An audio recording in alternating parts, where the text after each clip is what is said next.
Bien, segundo día, muy contentos. Anoche tuvimos un lindo tiempo también con los jóvenes ahí en la casa de los Jofré. Todos me preguntan si estoy cansado y todo el asunto, y sí, estoy bueno. No, la verdad es que no, muy contento.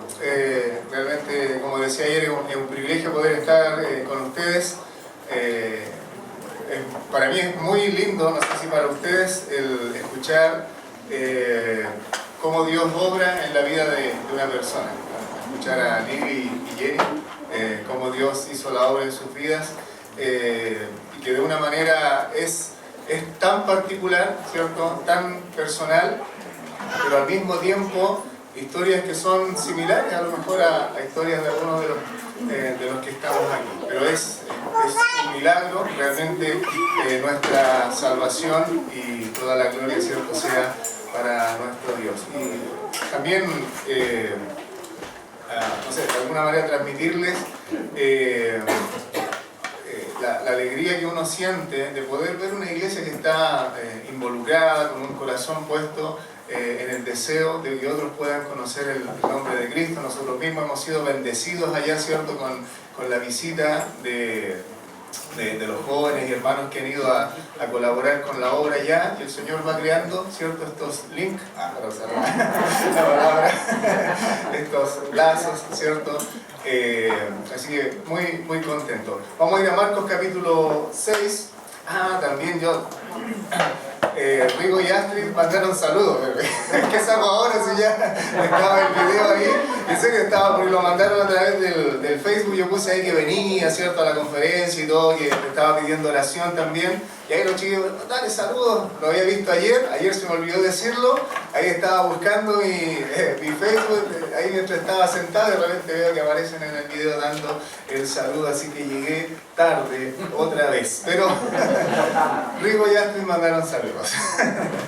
Muy bien, Marcos capítulo 6. Estaba leyendo un poquitito en la mañana. Pensé un poco esto. Nosotros idealizamos, ¿cierto?, muchas cosas, ¿ya? Siempre que tenemos un nuevo proyecto, ¿cierto?, vemos todo de una forma ideal, y es bueno. O sea, hay que tener un ánimo, ¿cierto?, una visión positiva. Y obviamente cuando hablamos de proyectos de Dios, si el Señor está con nosotros, como dice Romanos, ¿quién contra nosotros? Pero a veces nosotros dejamos un poquitito al Señor de lado y humanamente, ¿cierto?, idealizamos las cosas y las miramos de una forma un poquito romántica. Entonces, en ese sentido, estaba mirando en la mañana un documento en esta página Obrero Fiel que hablaba de los misioneros que regresan del campo misionero antes de tiempo. Y me llamó la atención, pero hace tiempo que no veía algún artículo así. Y habla de más de la mitad, ¿ya? Que es mucho realmente, ¿no? Pero es una realidad. Y ahí ellos entrevistaban a George Berber. Quería traerlo escrito, pero los chiquillos tienen como 4 impresoras en la casa y ninguna funcionaba. Suele suceder. Perdón, chicos. Pero más que ya me quedo donde el hermano Roberto.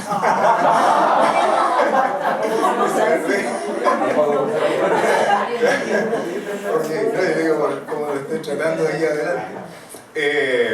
Y bueno, George Berber daba 10 razones, ¿cierto? Algunas temas familiares, de echar de menos, como hablábamos un poquitito acá en el testimonio Ruth. Problemas de pecado, pecados sexuales especialmente, ¿cierto?, en los cuales caen algunos misioneros en el campo, conflictos en los que están en el ministerio. O sea, esa es una de las primeras cosas que aprendí recién llegando allá a Chiloé, y doy gracias al Señor por la experiencia que transmiten otros, ¿cierto? Un misionero precisamente me manifestó que una de las cosas más difíciles en el campo muchas veces no es trabajar precisamente con la gente, con las ovejas, por decirlo así, sino el copastorado, el trabajo de equipo, ¿ya? Bueno, algunas de las razones eran 10 que daba allí, que eran razones por las cuales los misioneros volvían del campo. Entonces, la dependencia del Señor realmente es clave. Hacer las cosas conforme a la voluntad de Dios, buscando solamente la gloria del Señor, ¿cierto? Como meditábamos ayer, y saber que dependemos totalmente de Dios. Por eso, ¿cierto?, de los verbos en los cuales alguien muy inteligentemente resume la obra misionera tiene que ver con el orar, con el estar buscando a Dios. ¿Por qué? Porque realmente dependemos completamente, ¿cierto?, de lo que Dios va a hacer a través de nosotros. Y de esa dependencia que tenemos de Dios es lo que quiero compartir aquí a través de Marcos capítulo 6. Vamos a leer ahí del versículo 30, algunos versículos ahí, Marcos capítulo 6, versículo 30. Vamos a ver hasta el 36. Dice: entonces los apóstoles se juntaron con Jesús y le contaron todo lo que habían hecho y lo que habían enseñado. Él les dijo: venid vosotros aparte a un lugar desierto y descansad un poco, porque eran muchos los que iban y venían, de manera que ni aún tenían tiempo para comer. Y se fueron solos en una barca a un lugar desierto, pero muchos los vieron ir y le reconocieron, y muchos fueron allá a pie desde las ciudades y llegaron antes que ellos y se juntaron a él. Y salió Jesús y una gran multitud, y tuvo compasión de ellos porque eran como ovejas que no tenían pastor, y comenzó a enseñarles muchas cosas. Cuando ya era muy avanzada la hora, sus discípulos se acercaron a él diciendo: el lugar es desierto y la hora ya muy avanzada, despídelos para que vayan a los campos y aldeas de alrededor y compren pan, pues no tienen que comer. Quizá algunos están como los niños en la escuela dominical, sobre todo los hijos de los pastores: esta historia ya me la sé. Porque la multiplicación, ¿cierto?, de los panes y los peces es una de las historias más conocidas probablemente para nosotros. Pero siempre podemos sacar, como dice el mismo Señor, ¿cierto?, de un tesoro, ¿cierto?, cosas viejas, cosas nuevas, como hace un escriba, y la palabra del Señor siempre nos enseña. ¿Oramos? Querido Padre Celestial, venimos una vez más a tu palabra. Te agradezco, mi Dios, por este tiempo entre mis hermanos, Señor, por su dedicación, Padre Celestial, que es algo que me motiva, Padre Celestial, así que te doy gracias porque para mí es una bendición y un privilegio estar en esta congregación, Señor, en medio de hermanos que tienen el deseo de servirte. Puedo aprender muchas cosas, Señor, de ellos, de su ministerio, de su visión misionera, Padre Celestial, y en la práctica también las cosas que están haciendo. Gracias por el testimonio también de mis hermanos que vienen del extranjero, Padre Celestial, y gracias porque tu obra se sigue moviendo como ha comenzado desde el principio, y porque esta obra es tuya. Y ahora, mira tu palabra, Señor, te ruego que sigas hablando nuestra vida y sigas bendiciéndonos, dándonos tu luz a través de ella, y la capacidad, Señor, la fuerza en el Espíritu Santo para poder vivir conforme a ella. En el nombre del Señor Jesús, amén. Bueno, una de las cosas, para dar un poquito el contexto de este pasaje, ¿cierto? Como digo, una historia súper conocida, la alimentación de los 5.000, pero muchas veces nosotros tenemos estas historias como que las sacamos de su contexto, tenemos ese conocimiento y a veces perdemos algunas cosas. Cuando uno llega a Marcos capítulo 6, algunos años atrás estudiamos en la iglesia el Evangelio de Marcos, entonces me di cuenta que en el Evangelio de Marcos, cuando llega el capítulo 6, ahí muestra cuando Jesús sale de Nazaret en los primeros versículos, y luego, bueno, si miramos un poquitito ahí en el versículo 7, que es el segundo acontecimiento que muestra ahí el capítulo 6, dice: después llamó a los 12 y comenzó a enviarlos de dos en dos. Y una de las cosas que yo vi después del capítulo 6, ¿cierto?, que Jesús comienza a involucrar más a los discípulos en el ministerio. En la primera parte, ¿cierto?, es el Señor Jesús, los llama, ¿cierto?, como anoche en la canción, ¿cierto?, los chiquillos representaban el momento en que Jesús llama a los 4 pescadores, ¿cierto? ¿Recuerdan? Anoche cuando estaban cantando los chicos, dejando las redes y todo eso. Entonces ellos son simplemente seguidores y observadores. Pero luego, como digo, en el capítulo 6 yo pude observar que el Señor Jesucristo comienza a involucrarlos más. Y de hecho una de las primeras cosas que hace es enviarlos precisamente de dos en dos a predicar, y ahí tienen una primera tremenda experiencia, ¿cierto? Ellos regresan, dicen los evangelios, sorprendidos por la autoridad que el Señor Jesucristo les había transmitido para predicar la palabra, para echar fuera demonios y para hacer milagros en su nombre. Es tal el impacto que causa este ministerio que llega a oídos de Herodes. Y Herodes tiene temor al escuchar la fama de Jesús, pero yo lo relaciono porque, como digo, está en el contexto con el ministerio de los apóstoles. Esta primera experiencia que tuvieron saliendo de dos en dos. Y ellos regresan, y entonces el Señor Jesucristo quiere tener un tiempo aparte con ellos, y en ese contexto es en el que estamos. Versículo 30 otra vez: entonces los apóstoles se juntaron con Jesús y le contaron todo lo que habían hecho y lo que habían enseñado. Él les dijo: venid vosotros aparte a un lugar desierto y descansad un poco, porque eran muchos los que iban y venían, de manera que ni aún tenían tiempo para comer. Y aquí nosotros ya aprendemos un poquitito del costo de servir al Señor. En este caso vemos que había un sacrificio en cuanto al tiempo.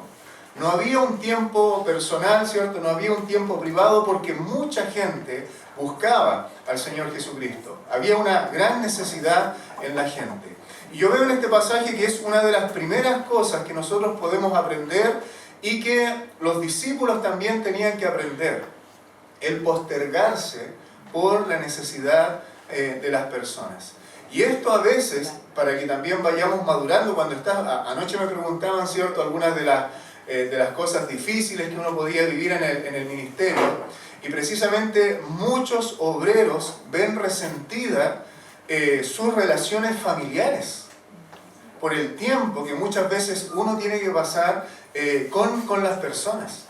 Y realmente no hay una receta para decir cuánto tiempo estar en la casa con la familia y cuánto tiempo estar en la obra. Y va a haber tiempos distintos, pero generalmente hay un costo en ese sentido. Y yo también he vivido costos. Cuando anoche, bueno, los que estaban yo les contaba, ¿cierto?, que la pregunta iba más que nada en la importancia de que ambos estén buscando, ¿cierto?, al Señor en el ministerio. Y yo decía que es tremendo tener una esposa, en mi caso, ¿cierto?, que ama al Señor, que busca al Señor, y eso no quiere decir que sea perfecta para nada. Tampoco voy a empezar a pelarle aquí, ¿no? Las redes sociales,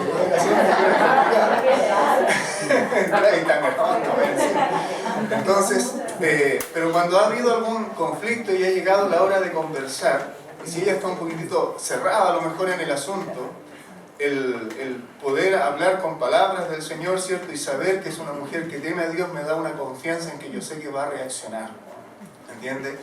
Y no es porque yo era el que estaba en lo correcto, ¿cierto?, y ella estaba mal, y por eso yo fui a hablarle. En principio es probablemente porque yo tenía que pedir perdón por algunas cosas. Y yo en el momento que estaba hablando tenía en mente alguna situación que vivimos en algún momento, y fue justamente por algo relacionado con el trabajo en el verano. Para nosotros es súper intenso. Entonces sentía como un descuido, ¿cierto?, de parte mía hacia la familia por esta razón.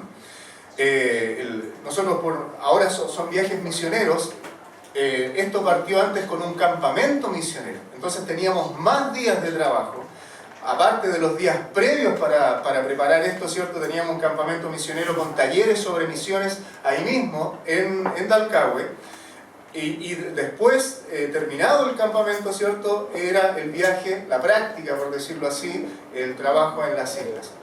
Y más la preparación anterior, ¿cierto? Y generalmente terminamos también como iglesia el verano con una escuela bíblica. Entonces realmente el verano se va, ¿cierto?, con actividades.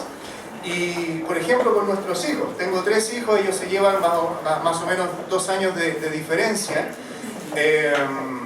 Y obviamente pasaron una etapa cuando eran chiquititos, los 3 eran chiquititos.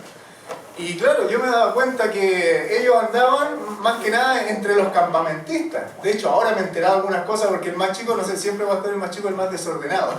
Ayer conversaba un poco sobre eso.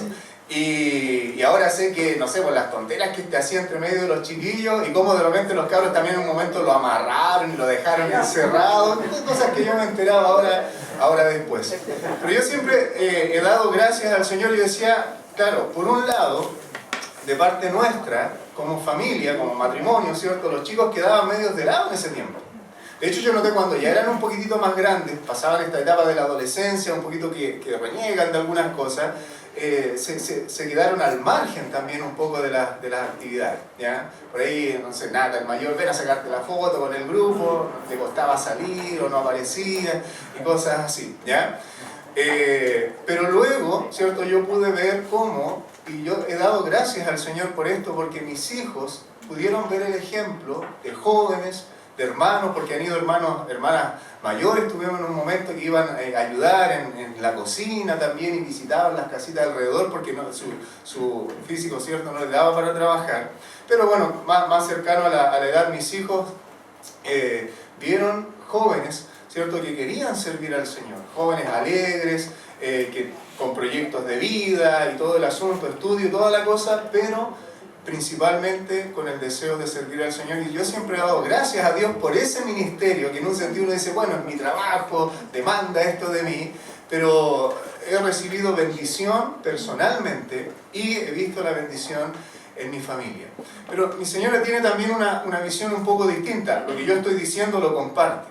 Pero ella sintió más de cerca momentos, por ejemplo, en que mis hijos estaban pidiendo la comida, tenían hambre o algo así, y ella tenía que estar cocinando para ustedes, pues chiquillos, de los campamentistas. Y ella siente eso y sentía como una carga. Y hace poco hablamos sobre esto también, ¿ya? Entonces, como un pequeño ejemplo, ¿me entiendes? De detalles de los cuales uno no se proyecta cuando precisamente está mirando este desafío misionero que nosotros tenemos por delante. Hay un costo. Y si el Señor no está con nosotros y no hay una búsqueda del Señor, realmente ese costo se va a transformar en algo bien doloroso para nosotros y para nuestras vidas. Aquí el Señor Jesucristo y los discípulos dicen que no tenían tiempo ni para comer.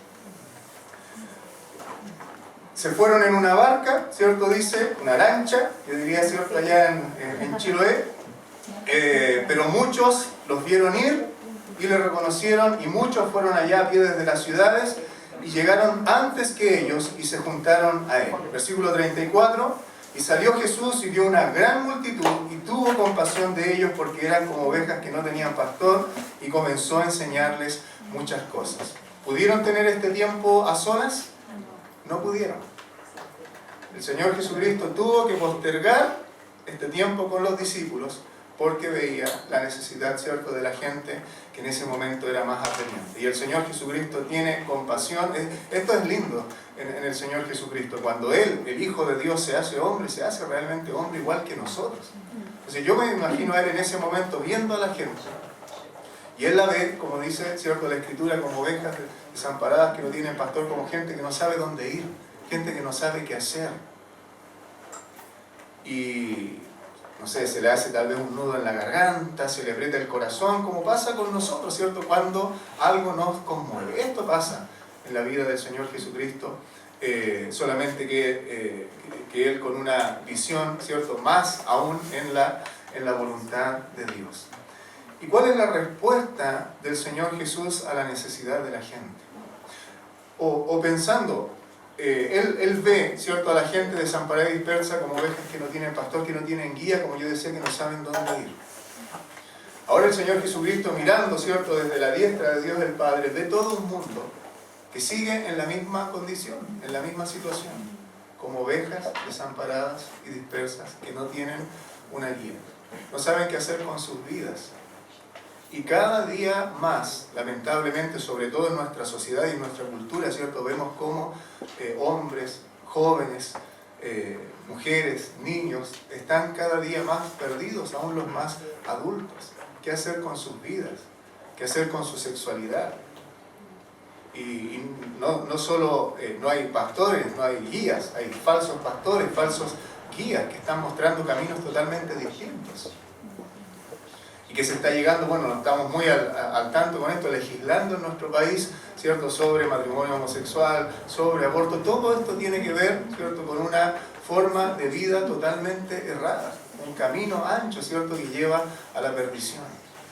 Y es digno realmente de compasión lo que está pasando en nuestra humanidad. No debe extrañarnos, ¿cierto?, pero en un sentido es triste. Los matrimonios, el quebrantamiento, ¿cierto?, que ya se va viendo como algo totalmente normal. Y bueno, podríamos hacer una lista súper larga. Esa es la condición de la gente que está a nuestro alrededor, ¿cierto?, como ovejas desamparadas y dispersas que no tienen pastor. ¿Y cuál es la respuesta del Señor Jesús a la necesidad de la gente? ¿Qué nos dice la Escritura? Cuando Él ve a la gente en esta situación, en esta condición, ¿cuál es la respuesta del Señor Jesús? ¿Qué dice? ¿Cuál es la reacción? ¿Qué hace el Señor Jesús? ¿Qué dice ahí literalmente? Y comenzó a enseñarles muchas cosas. ¿Qué es lo que necesita la gente? Necesita la palabra de Dios, necesita las Escrituras.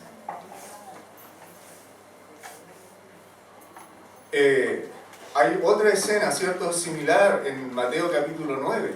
El Señor ve a la gente otra vez como personas desamparadas y dispersas que no tienen pastor, y Él dice: rogad al Señor de la mies que envíe obreros a su mies. Y Mateo 10 dice que Él comienza a enviarlos de dos en dos a predicar. ¿Cuál es la necesidad de la gente? Fíjese, el Señor Jesús nos dice: rogad por abogados, rogad por médicos, rogad por psicólogos, etcétera, que puedan ayudar a la gente. Rogad por obreros. No estoy desmereciendo el trabajo, ¿cierto?, como herramienta, que un oficio, cualquier profesión, todo lo que Dios nos ha dado, nosotros lo podemos usar para dar testimonio de su nombre y para glorificar su nombre. Pero todo esto tiene que ir de la mano, ¿cierto?, con la predicación de la palabra del Señor. Eso es lo que la gente necesita. Aquí en Chile, en Chiloé, en Afganistán, en África, ¿cierto?, en cualquier parte del mundo, lo que la gente necesita es la enseñanza de la palabra de Dios, que le va a dar, ¿cierto?, el camino correcto a las personas. Pero ahora, versículo 35, dice: cuando era ya muy avanzada la hora, sus discípulos se acercaron a Él diciendo: el lugar es desierto y la hora ya muy avanzada, despídelos para que vayan a los campos y aldeas de alrededor y compren pan, pues no tienen qué comer. Fíjense, ahora pasa de una necesidad, ¿cierto?, espiritual, donde el Señor está predicando la palabra, a una necesidad mucho más terrenal: pan, ¿cierto?, comida para el momento, ¿ya? A mí me pega muy fuerte porque no podría vivir sin pan, ¿ya? Algunos también por aquí, parece. Y fíjense lo que hace el Señor Jesucristo, versículo 37, es cierto. Bueno, aquí algunos de los discípulos se acercan a Él, ¿cierto?, y le hacen ver al Señor Jesucristo esta necesidad. ¿Se acuerdan? Yo les decía, veo en esta segunda parte de Marcos que el Señor Jesucristo comienza a involucrar más a los discípulos en todo el ministerio. Y el Señor Jesús, ¿cierto?, ahí le dice en el versículo 37, respondiendo, Él les dijo: dadle vosotros de comer. Señor, la gente necesita pan. Bueno, denle ustedes de comer. Vamos a mirar un poquito el pasaje paralelo en Juan capítulo 6. No pierdan ahí Marcos, ¿cierto?, porque vamos a volver. Pongan un papelito, un marcador de Biblia. Eso es lo mismo aquí. Juan capítulo 6, que nos da algunos detalles adicionales, ¿cierto?, de esta historia.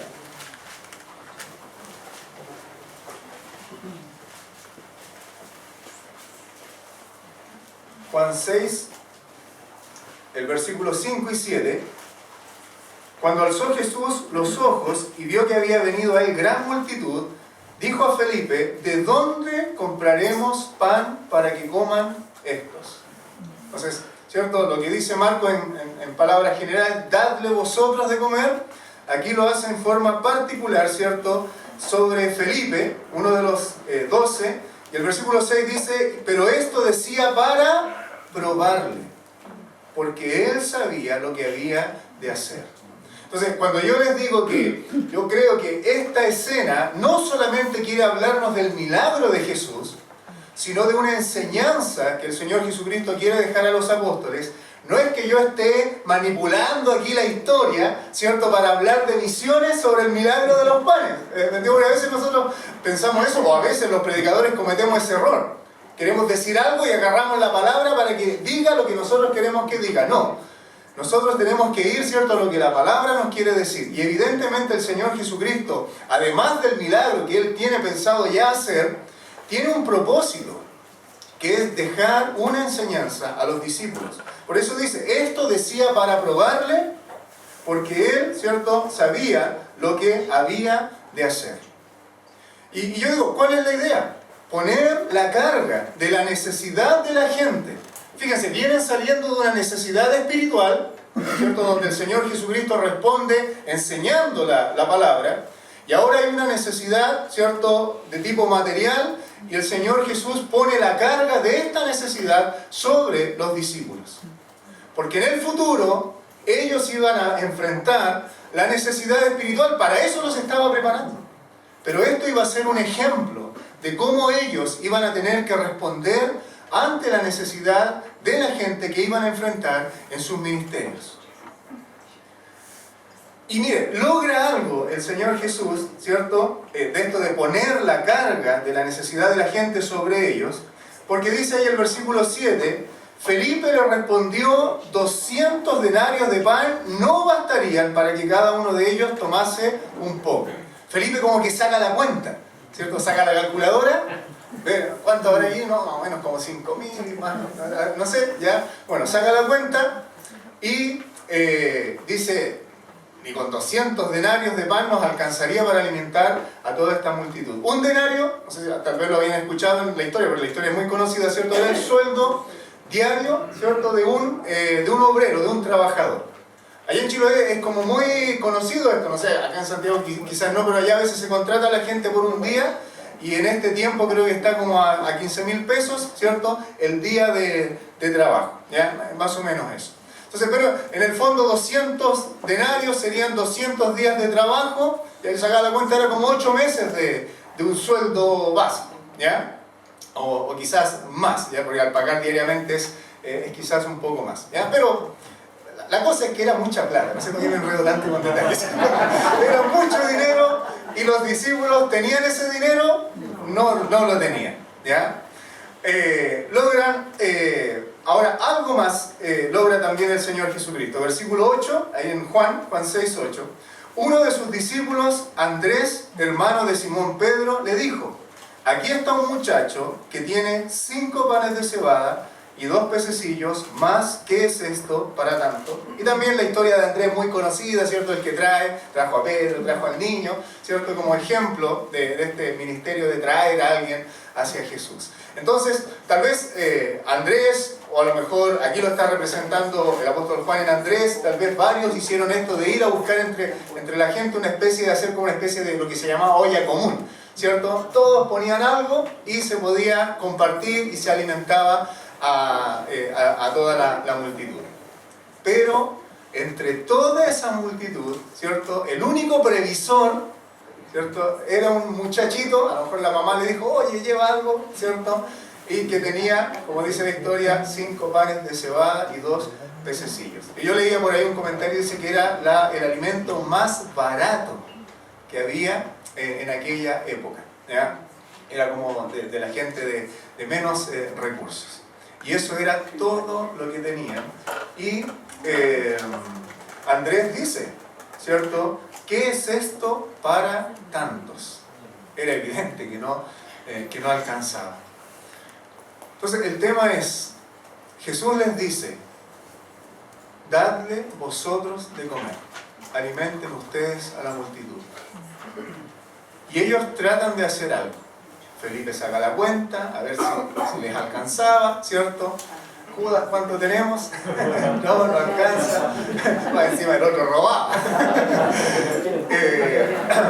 Y Andrés, ¿cierto?, trata de hacer lo suyo, pero tampoco da resultado porque había allí muy poco. Pero, como digo, Jesús logra poner la carga sobre los discípulos.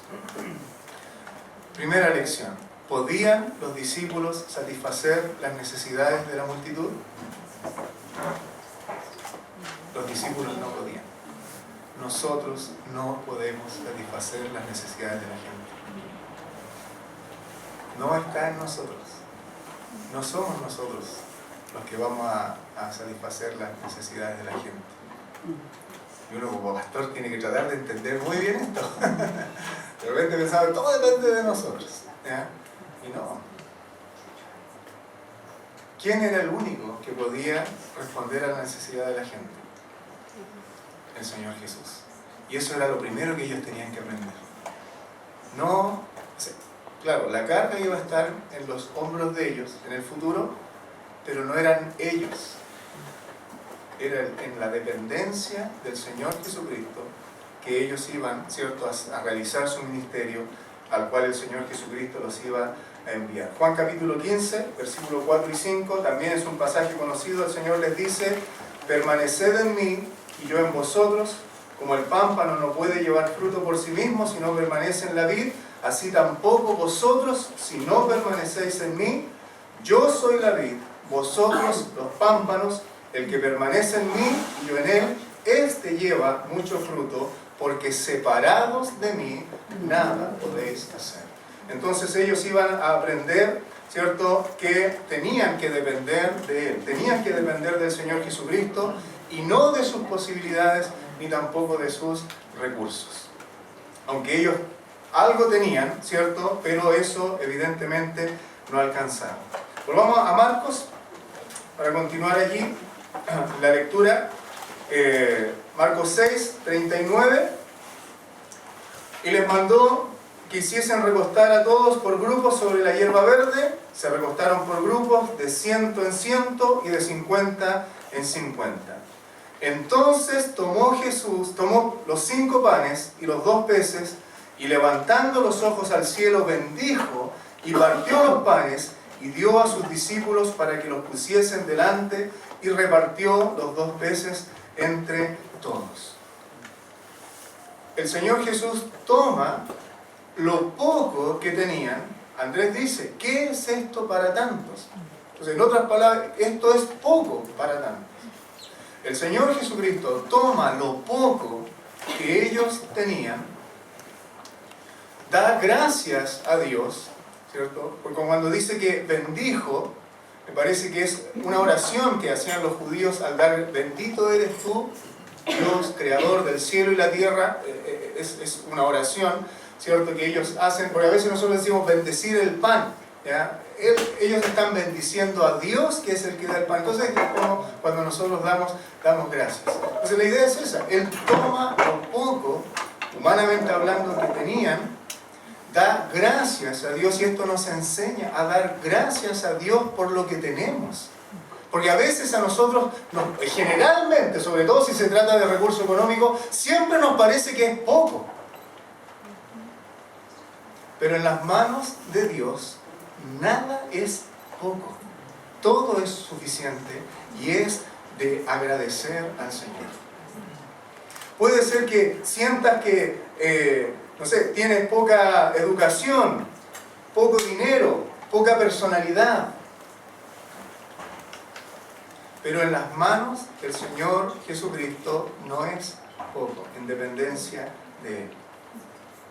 Siempre debemos dar gracias a Dios entonces por lo que tenemos y poner, ¿cierto?, lo que tenemos, los recursos que Dios nos ha dado a su disposición.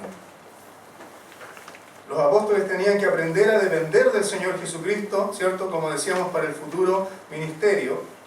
Y piensen ustedes, 12 hombres con pocos recursos, sin posiciones de influencia, sin una gran educación, estos que trastornan el mundo entero, cambian la perspectiva del mundo. Pero nosotros sabemos muy bien, no son ellos, sino que es el Señor Jesucristo, ¿cierto?, con lo que ellos dispusieron sus vidas en las manos del Señor Jesucristo, cuando lo dejaron todo y le siguieron, pero ahora están aprendiendo, ¿cierto?, de una manera más práctica la dependencia de Él. Y anoche también conversaba con algunos de los chicos, bueno, decía también Ruth, nosotros hemos recibido mucho, ¿cierto? Hemos recibido, y me da la impresión de que nuestra cultura en general es muy de recibir y muy poco de dar. Y que yo lo veo mucho también. Por eso de repente es tan fácil para nuestra gente, ¿cierto?, caer en triquiñuelas de tipo económico, estafas, ¿cierto?, sacarle la vuelta, no pagar el Transantiago y cosas de ese tipo. Porque siempre estamos pensando en sacar provecho de algo. Y cuando alguien viene y nos da, con mayor razón. Por eso es que nos cuesta, como decía la Ruth, ¿cierto?, dar el giro y mirar hacia afuera. No mirar lo que nosotros, ¿cierto?, lo poco que tenemos y lo que necesitamos, sino que mirar lo que Dios nos ha dado y cómo nosotros podemos ser de bendición con lo que Dios nos ha dado. Y muchas veces en nuestra mente, yo creo que en ustedes no tanto, porque veo una iglesia que realmente está con disposición a dar para el Señor, pero sucede mucho en nuestras iglesias a nivel nacional. Cuando queremos emprender un desafío grande, ¿cierto?, sea misionero, sea un proyecto, muchas veces estamos mirando a los países del norte. Tenemos contacto, ¿cierto?, con Estados Unidos, con Alemania, ¿cierto?, etcétera, etcétera. Y muchas veces en nuestra mente decimos, no, es que son países ricos, la gente tiene mucho dinero, por eso es que ellos dan. Como nosotros somos pobres, nosotros no podemos dar. Si fuésemos ricos, ¿cierto? Y yo he escuchado a algunos hermanos incluso decir, cuando me gane el quino, voy a hacer el templo, voy a sostener misioneros, etcétera. Fíjense, Israel no era la potencia del momento en aquella época. Y los discípulos no eran la gente más capacitada ni la gente más rica de las personas, ¿cierto?, que vivían en aquella época. Como decía, pocos recursos, poca educación, poca preparación, en algunos casos poca personalidad también. Sin embargo, viajaron miles de kilómetros. Cuando tenían que después, ¿cierto?, ir a predicar el Evangelio, viajaron miles de kilómetros, tenían que hospedarse en diferentes lugares. ¿Le faltaron los recursos? Nunca le faltaron los recursos. Y como digo, Israel no era una potencia económica. Expusieron su fe ante sabios religiosos, ¿cierto?, de la alta estirpe religiosa en el mismo Israel. Vemos ahí a Pedro y Juan, ¿cierto?, frente al Sanedrín, y cuando salen para afuera dicen, ¿de dónde tienen estas palabras? Y Esteban también discutiendo, ¿cierto?, ahí con los de la sinagoga, y no podían resistir sus palabras. Tuvieron que enfrentar a gobernadores también. Y nunca les faltó la sabiduría ni las palabras. Y tuvieron que enfrentar torturas, ¿cierto?, muertes. Y nunca les faltó el valor. Cuando nuestras vidas están en las manos del Señor Jesucristo, nada de esto nos ha de faltar. Pero la clave es estar en dependencia de Él. Por eso, ¿cierto?, la oración también es tan importante. Nuestra oración personal, si estamos buscando servir al Señor, y orar también por los misioneros. Porque la oración es eso, Dios conoce nuestras necesidades. Pero cuando nosotros oramos a Dios, la verdad es que Dios no necesita que le pidamos porque Él ya sabe. Pero, ¿cuál es entonces la razón de la oración? Yo creo que mayormente Dios nos ayuda a nosotros. Porque es la manera en que nosotros recordamos que dependemos de Él completamente.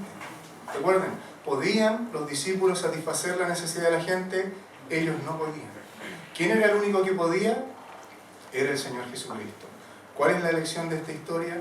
Para hacer la obra de Dios tenemos que depender completamente de Dios. Y cuando dependemos completamente de Dios, no nos va a faltar absolutamente nada. Generalmente cuando se habla de lo que falta para concretar algún proyecto misionero de la iglesia o lo que sea, generalmente inmediatamente la gente dice los recursos. Pero ¿cómo? ¿Cómo van a faltar los recursos? ¿Sabes? Yo digo otra cosa y hoy día cuando repasaba esto también meditaba, oye, pero te está pasando lo mismo. Ya, yo tengo claro que no son los recursos. Siempre recuerdo un dicho de Hudson Taylor. Él decía, la obra de Dios hecha conforme a la voluntad de Dios nunca carecerá de la provisión de Dios. La obra de Dios hecha conforme a la voluntad de Dios nunca carecerá de la provisión de Dios. Y yo digo, faltan obreros. Y ahí como que me cayó la teja a mí. ¿Estás orando por obreros? Porque tampoco deberían faltar obreros, aunque el Señor Jesucristo nos enseña. Rogar al Señor de la mies por obreros para su mies. Pero en la dependencia del Señor nada realmente nos va a faltar. Por eso es súper importante que mantengamos claro que esta obra la hacemos en dependencia del Señor Jesucristo. Y una de esas formas de recordarlo es orar intensamente a Dios, porque no depende de nosotros, sino de lo que Dios haga a través de nosotros.